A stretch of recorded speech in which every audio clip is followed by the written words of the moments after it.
কনকপুর মহাদেব বাড়ি রোড দ্বিতীয় খণ্ড অবস্থিত আমাদের ওমকার দূত সমাজ কল্যাণ সংস্থা, কনক সংঘ ক্লাব এবং বৃহত্তর কনকপুরবাসী সবার যৌথ উদ্যোগে একটি মোমবাতি মিছিল বের করেছি।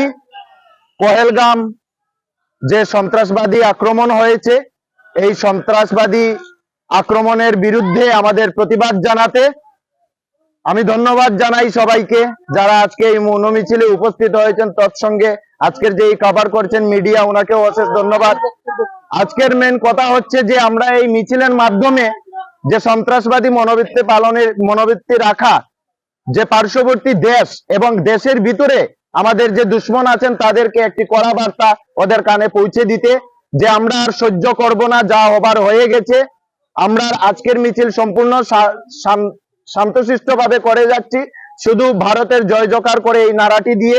কিন্তু আগামীতে যদি প্রয়োজন পড়ে আমাদের দেশের উপর যদি কোনো রকম আক্রমণ হয় বা ধর্মভিত্তিক যদি কোনো রকমের আক্রমণ হয়, যা আগের থেকেও হয়ে আসছে আর এবারও হয়ে গেছে আমরা দেখছি, আপনারা সবাই জানেন, তো আমরা ভারত সরকারকে এটা আশ্বস্ত করছি যে যদি এরকমের আর কোন রকমের সন্ত্রাসবাদী মনোবৃত্তি নিয়ে যদি কোনো রকমের আক্রমণ হয় আমাদের উপর, ভারতবাসীর উপর, তাহলে আমরা সব ঐক্যভাবে একত্রিত হয়ে প্রয়োজনে আমরা হাতিয়ার ধারণ করব, রুদ্ররূপ ধারণ করব।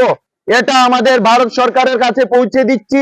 সঙ্গে যারা ভারতবর্ষে থেকেও পার্শ্ববর্তী সন্ত্রাসবাদী মনোবৃত্তি নিয়ে এবং পার্শ্ববর্তী যে দেশগুলো আছে পাকিস্তান, বাংলাদেশ, তাদেরকে সাপোর্ট করে যাচ্ছেন আর তাদেরকে আমাদের দেশে এসে আমাদের দেশের নাগরিককে হত্যা করার সুযোগ করে দিচ্ছেন, তাদেরকে বলে দিচ্ছি যে প্রয়োজনে যদি আর কোনোদিন এরকমের আমাদের উপর হানা হয়, আমাদের উপর যদি প্রাণঘাতী হামলা হয়, তাহলে আমরা সেই তৎক্ষণাৎ আমরা কোনো সরকারের অপেক্ষা করব না।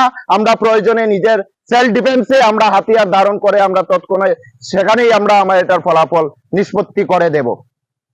আর আমি আরেকবার বলছি যে আজকের আমাদের এই মিছিলটা যেটা মৌন মিছিল, মৌন শুধু ভারত মাতার জয় জয়কার করে আমরা চলে যাচ্ছি সম্পূর্ণ শান্তভাবে, এটাকে অন্যভাবে নেবেন না। আজকে এখানে কনক সংঘ ক্লাব, ওমকার দূত সমাজ কল্যাণ সংস্থা এবং আরো অন্যান্য সংস্থার যৌথ উদ্যোগে করা হয়েছে এই বার্তাটি ভারত সরকারের কাছে পৌঁছে দিতে।